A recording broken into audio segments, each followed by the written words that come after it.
Hello dear student, स्वागत है आप सभी का सोहम क्लासेस के इस नए वीडियो में। मैं संजीव सर।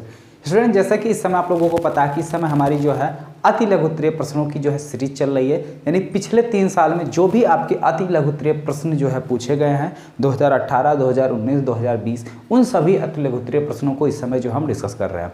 इससे पहले के वीडियो में आपके 2018 और 2019 इन दोनों सेट के जो है ईयर के क्वेश्चन जो है डिस्कस किए जा चुके हैं और आज के इस वीडियो में हम डिस्कस करने वाले हैं 2020 के। ठीक है, 2020 में जितने भी अति लघु उत्तरीय प्रश्न पूछे गए हैं वो सारे के सारे अति लघु उत्तरीय प्रश्नों को हम डिस्कस करने वाले हैं। यहाँ पे बोर्ड पे मैंने कुछ क्वेश्चन राइट किए हुए हैं और कुछ क्वेश्चन जो अनसॉल्व पेपर आप उठा के देखेंगे तो उसमें से कुछ क्वेश्चन ऐसे हैं जो बहुत कॉमन है, यानी जो पिछले 2 वीडियो में हमने डिस्कस किया है उससे भी कुछ क्वेश्चन जो है, तो उन सभी क्वेश्चन को जो ऑलरेडी हम डिस्कस कर चुके हैं उसको यहाँ पे मैंने नहीं लिखा। ठीक है, क्योंकि आप लोगों के मन में ये सवाल उठ रहे होंगे कि सर क्वेश्चन तो और भी हैं, लेकिन जो क्वेश्चन जो और है जिसको मैंने नहीं राइट किया है वो मैंने प्रीवियस वीडियो में डिस्कस कर चुका हूँ। ठीक है, पिछले वीडियो में। तो चलिए आज के इस वीडियो में हम लोग डिस्कस करने वाले हैं 2020 के सभी इंपॉर्टेंट अति लघु उत्तरीय प्रश्नों को। तो वीडियो को स्टूडेंट आप शुरू से लेकर लास्ट तक बिना कहीं पर स्किप किए हुए देखिएगा। चलिए वीडियो को स्टार्ट करते हैं। पहला क्वेश्चन है, निम्नलिखित में से कौन सा प्रतिचुंबकीय पदार्थ है? तो आपको यहाँ पे एक पारा दिया हुआ, कोबाल्ट, एल्युमिनियम और बिस्मथ, 4 चीजें जो है आपको दी हुई है। इसमें से आपसे पूछ रहा है कि कौन से प्रतिचुंबकीय पदार्थ हैं। तो प्रतिचुंबकीय पदार्थ, अनुचुंबकीय और लौह चुंबकीय, ये 3 टाइप के जो है आपके पदार्थ पाए गए, बताए थे मैंने। और इन चारों में से कौन कौन क्या है वो देख लीजिए आप लोग। पहला था आपका जो है प्रतिचुंबकीय, अनुचुंबकीय और लास्ट है आपका लौह चुंबकीय। ठीक है, तो इसमें से जो दिया हुआ है कोबाल्ट, कोबाल्ट जो है आपका लौह चुंबकीय में आता है। ठीक है, एल्युमिनियम, एल्युमिनियम आपका अनुचुंबकीय में आता है। एल्यूमिनियम आपका लौह चुंबकीय में आता है। बिस्मथ और पारा ये तो बच रहे हैं, ये दोनों आपके आ जाएंगे प्रतिचुंबकीय में। ठीक है, तो बिस्मथ और पारा जो है आपके प्रतिचुंबकीय पदार्थ है, बाकी सभी जो है वो आपके अनुचुंबकीय और लौह चुंबकीय। यहां तक बात बिल्कुल क्लियर। आगे बढ़ते हैं अगले क्वेश्चन में। गॉस की प्रमेय क्या है? तो अब हम लोग समझेंगे गॉस की प्रमेय, काफी ज्यादा इंपॉर्टेंट है, मैक्सिमम लोगों के जुबान पर रटी हुई होगी बिल्कुल गॉस की प्रमेय। तो जरा सभी लोग एक बार कमेंट बॉक्स में जो है गॉस की प्रमेय की डेफिनेशन कमेंट बॉक्स में राइट कर दीजिए, जिससे हमें भी पता चल सके कि कितने लोगों को पुरानी चीज़ें याद हैं या कितने लोग रिवीजन कर रहे हैं, कितने लोग बढ़िया मस्त ठंड के मौसम का आनंद ले रहे हैं, बढ़िया रजाई तान के सो रहे हैं। ठीक है, चलिए कमेंट कीजिए। तब तक हम बोर्ड को साफ कर लेते हैं, आप लोग कमेंट कीजिए, उसके बाद हम जो है डेफिनेशन को राइट करते हैं। ठीक है, हो गया? आप लोगों के कमेंट्स आ चुके हैं? चलिए ठीक है, ओके। चलिए देखिए गॉस की प्रमेय। तो गॉस की प्रमेय का क्या स्टेटमेंट है? किसी भी बंद पृष्ठ से संबंधित कुल वैद्युत फ्लक्स उस पृष्ठ से, ठीक है, उस पृष्ठ में उपस्थित कुल आवेश का 1/ε0 गुना होता है। यही सिंपल सा गॉस की प्रमेय का स्टेटमेंट है। किसी भी बंद पृष्ठ से संबंधित कुल वैद्युत फ्लक्स उस पृष्ठ से संबंधित कुल आवेश का 1/ε0 गुना होता है। ठीक है, किसी बंद पृष्ठ से, ये बहुत जरूरी है, बंद पृष्ठ। ठीक है, किसी पृष्ठ की बात करेंगे तो डेफिनेशन गलत हो जाएगी। जब भी गॉस की प्रमेय की बात की जाएगी तो पृष्ठ जो है आपका पूरी तरीके से क्लोज्ड होना चाहिए। ठीक है, पूरी चारों तरफ से बिल्कुल पेटी पैक। ठीक है, चलिए किसी बंद पृष्ठ से संबंधित कुल वैद्युत फ्लक्स, कुल वैद्युत फ्लक्स उस पृष्ठ से संबंधित, उस पृष्ठ से संबंधित कुल आवेश का कुल आवेश का 1/ε0 गुना होता है। ठीक है, इसको अगर मैथमेटिकली रिप्रेजेंट किया जाए तो 5 इज इक्वल टू हो जाएगा आपका Q/ε0, जहाँ पे Q क्या है, कुल आवेश है। क्या है, कुल आवेश, नीचे ε0। ठीक है, जहाँ पे ε0 क्या है, निर्वात की वैद्युतशीलता है। ठीक है, यहाँ तक बात बिल्कुल क्लियर। आगे बढ़ते हैं। हाइड्रोजन स्पेक्ट्रम में कौन सी श्रेणी पराबैंगनी भाग में पाई जाती है? तो हाइड्रोजन स्पेक्ट्रम में 4 श्रेणियां हैं, लाइमन, ठीक है, बामन, ठीक है, पाश्चन ब्रैकेट फुंड। तो 4 श्रेणियां हैं, तो 4 नहीं 5 श्रेणियां हैं। तो पांचों को आप देख लीजिए कि कौन किस भाग में पाई जाती हैं। ठीक है, क्वेश्चन मान लीजिए अगर बदलता भी है, पूछ लिया जैसे नॉर्मली पूछ लिया कि दृश्य भाग में कौन सी श्रेणी पाई जाती है, तब आप क्या करेंगे? तो इसलिए जो है अब यहाँ पे ये क्वेश्चन आ ही गया है, हाइड्रोजन स्पेक्ट्रम की बात आ ही गई है। तो हाइड्रोजन स्पेक्ट्रम की सारी श्रेणियों को मैं एक्सप्लेन कर दे रहा हूँ, आप लोग अच्छे से जो है देख लीजिए। सबसे पहली श्रेणी है आपकी लाइमन। ठीक है, लाइमन श्रेणी। दूसरे नंबर पे आपकी बामर श्रेणी। ठीक है, तीसरे नंबर पे आपकी है पाश्चन श्रेणी।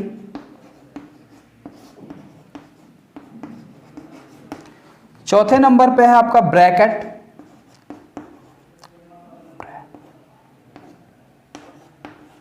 ब्रैकेट श्रेणी।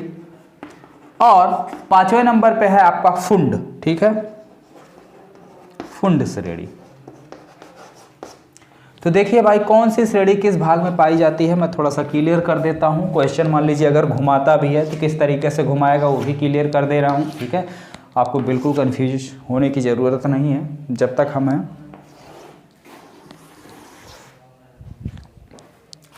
लाइमन श्रेणी की अगर बात करें तो ये लाइमन श्रेणी आपके पराबैंगनी भाग में पाई जाती है। कहाँ पाई जाती है?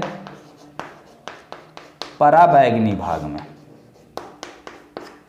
ठीक, बामर श्रेणी जो है आपकी ये पाई जाती है दृश्य भाग में। कहाँ पाई जाती है? दृश्य भाग में। पाश्चन श्रेणी, ब्रैकेट और फुंड, ये तीनों की तीनों श्रेणियां जो है आपकी कहाँ पाई जाती है? अवरक्त भाग में पाई जाती हैं। कहाँ पाई जाती हैं? अवरक्त भाग में। ठीक है, तीनों की तीनों श्रेणियां जो है आपकी कहाँ पाई जाती हैं? अवरक्त भाग में। अब क्वेश्चन मान लीजिए कुछ इस तरीके से भी घुमा सकता है कि अवरक्त भाग में पाई जाने वाली श्रेणी के नाम लिखिए। ठीक है, तो अगर पूछ लिया आपसे अवरक्त भाग में पाई जाने वाली श्रेणी का नाम लिखिए, तो आप तीनों श्रेणी का नाम लिखेंगे, पाश्चन, ब्रैकेट और फुंड। ये तीनों श्रेणियां हमारी अवरक्त भाग में पाई जाती हैं। अगर बात करेगा दृश्य भाग में पाई जाने वाली श्रेणियों के नाम लिखिए, तो आप सिंपली एक श्रेणी का नाम लिखेंगे और जो कि दृश्य भाग में पाई जाती है वह है आपकी बामर श्रेणी। ठीक है, तो बामर श्रेणी जो है आपकी दृश्य भाग में पाई जाती है। और पराबैंगनी भाग की अगर बात करेगा तो पराबैंगनी भाग में जो है आपकी लाइमन श्रेणी पाई जाती है। यहां तक बात बिल्कुल क्लियर हो गई। चलिए आगे बढ़ते हैं अगले क्वेश्चन की तरफ। नेक्स्ट क्वेश्चन,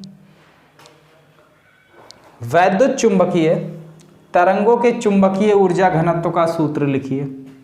ठीक है, तो वैद्युत चुंबकीय तरंगों के चुंबकीय ऊर्जा घनत्व का सूत्र देखिए भाई क्या होता है।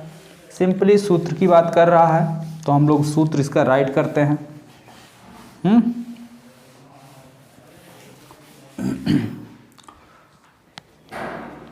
ऊर्जा घनत्व U इक्वल टू होता है 12ε0E²। जहां पे ε0 क्या है आप समझ ही रहे हैं, निर्वात की वैद्युतशीलता है, और E जो है वैद्युत क्षेत्र की तीव्रता है। ठीक है, E क्या है आपके वैद्युत क्षेत्र की तीव्रता है और ε0 जो है निर्वात की वैद्युतशीलता है। यही आपकी जो है वैद्युत चुंबकीय तरंगों के चुंबकीय ऊर्जा घनत्व का यह फार्मूला है। ठीक है, नेक्स्ट क्वेश्चन देखते हैं। ε0 की बीमा लिखिए। तो ε0 की बीमा बहुत ही इंपॉर्टेंट है। मैक्सिमम बच्चों को ε0 की बीमा पता भी होगी, तो सभी बच्चे एक बार कमेंट बॉक्स में कमेंट कर दीजिए ε0 की बीमा क्या होती है। ठीक है, और बाकी फिर कैसे उसको निकालना, कैसे कैलकुलेट करना मैं आपको सिखा रहा हूँ। तो कमेंट कीजिए और सभी लोग चेक कीजिए कि किस किस के आंसर जो है सही है। ठीक है, जिस जिसके भी आंसर सही हो वो भी कमेंट करके मुझे बताएं कि सर मेरे आंसर सही हैं। हो गया सभी बच्चों का कमेंट्स?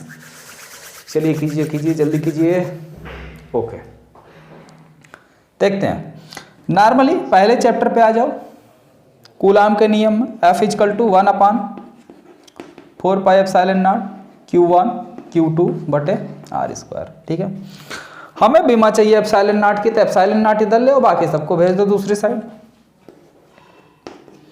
1/4π Q1 Q2 बटे r²।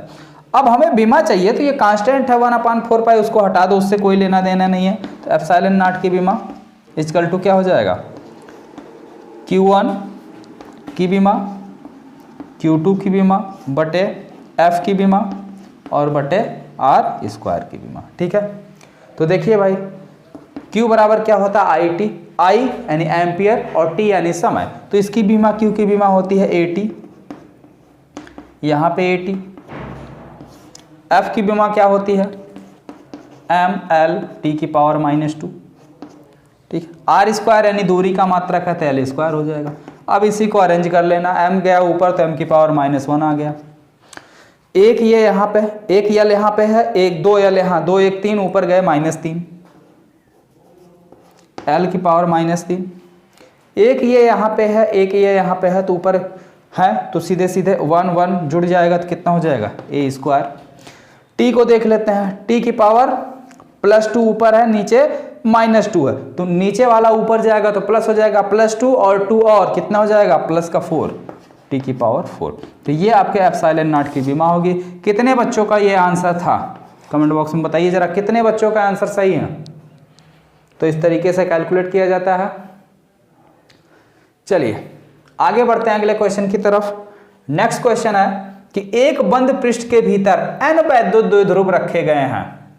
जैसे मान लीजिए ये हमारा कोई बंद पृष्ठ है, ठीक है, इसके बीच में n वैद्युत द्विध्रुव रखे गए हैं, यानी प्लस माइनस। ठीक है, इधर प्लस होगा, इधर माइनस, फिर प्लस माइनस प्लस माइनस। ठीक है, तो n वैद्युत द्विध्रुव यानी n पॉजिटिव चार्ज है और n नेगेटिव चार्ज है।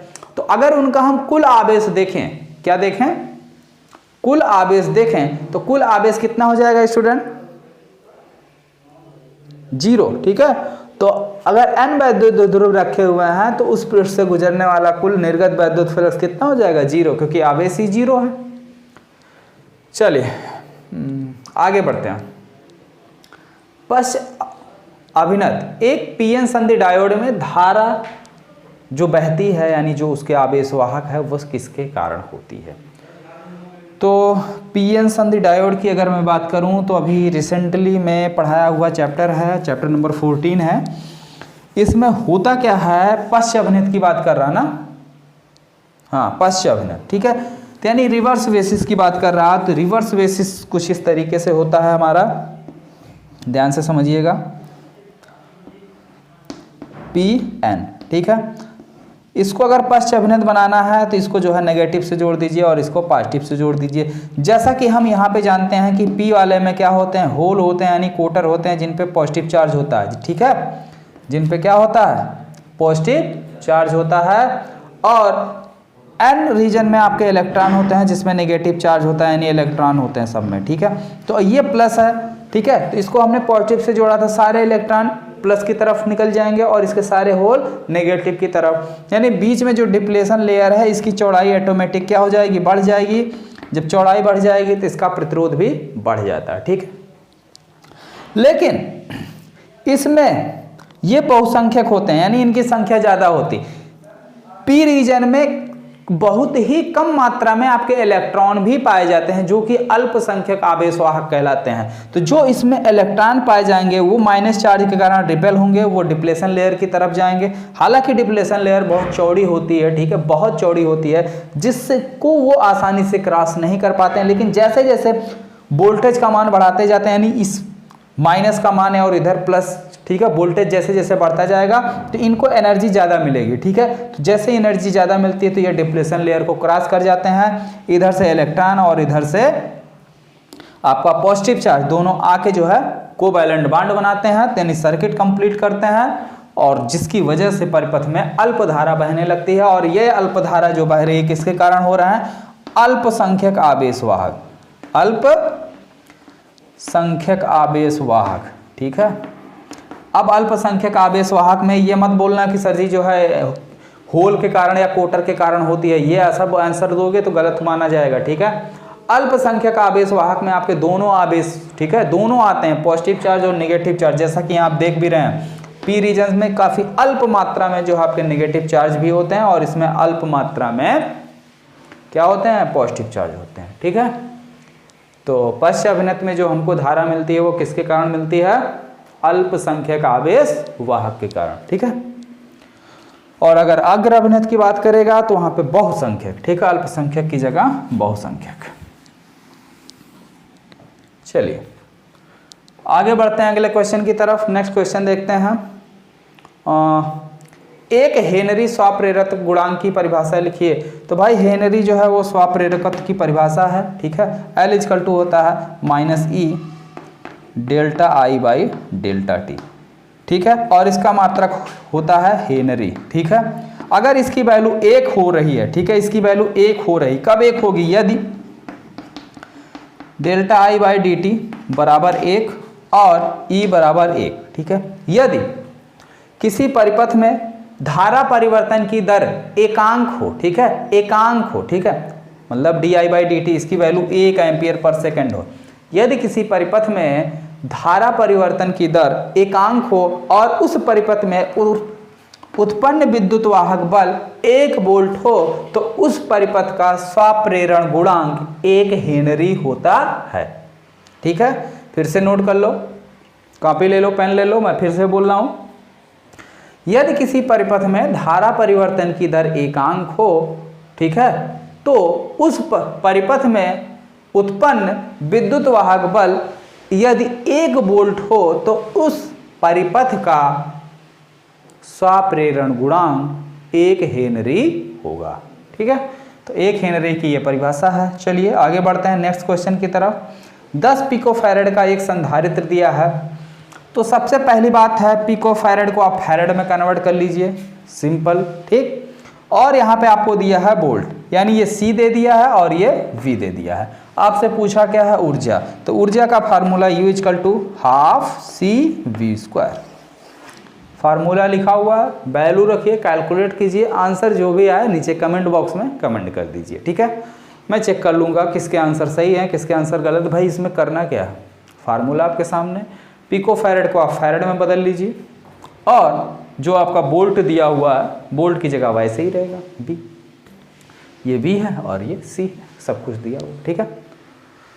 तो स्टूडेंट जितने भी लोग वीडियो को देख रहे हैं सभी लोग वीडियो को लाइक कर दीजिए और जितने भी बच्चे हैं वो अपने दोस्तों में भी इस वीडियो को अधिक से अधिक शेयर कर दीजिए। और यदि आप चैनल पर नए हों तो चैनल को सब्सक्राइब कर लीजिए। और एक इम्पॉर्टेंट बात हमको बता दीजिए सभी लोग कमेंट बॉक्स में कमेंट करके कि अब नेक्स्ट वीडियो जो है आपका कौन से टॉपिक का रहे, ठीक है। नेक्स्ट वीडियो अब मैं किस टॉपिक पर बनाऊं, जैसा आप लोग कहते हैं उस आपके अकॉर्डिंग मैं आपकी तैयारी कंप्लीट करा देता हूं, ठीक है। तो आप लोग जरूर कमेंट करके बताइएगा कि नेक्स्ट वीडियो जो है आपका क्या होना चाहिए।